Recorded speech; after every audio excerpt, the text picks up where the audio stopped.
The Royal Tantra on the Great Perfection of Bodhicitta. Teaching greatness. Now there is yet more to be explained. For the king, who is a self-originating vehicle, everything is the self-evidence of wisdom. In reality, we are not great or small. In the way that it is, we are not divided.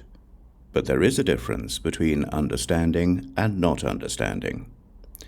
This is why the differences between the great and the small are counted individually. In the true meaning of the base and the path that reaches the end, there are differences in the meaning and the shifting of harmonious sounds.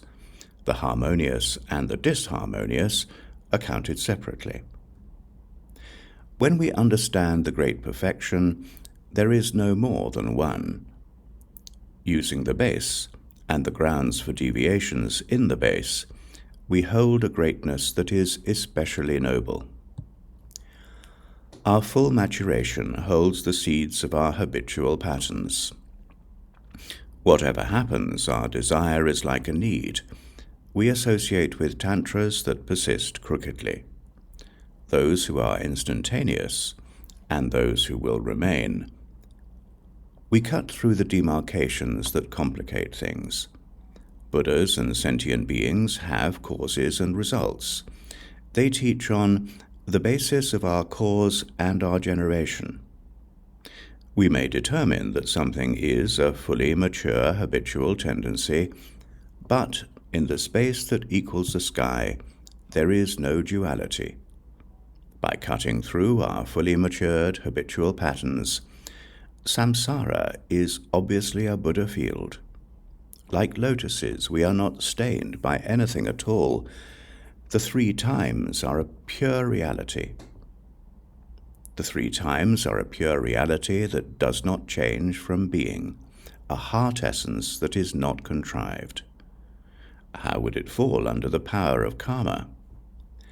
The blessings from the primordially self-luminous Dharmakāya illuminate all of our rewards.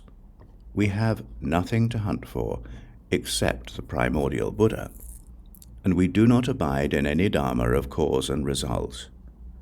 In self-originating and boundless wisdom, our ideas about continuity and lack of continuity are like a search for the existence or absence of the sky.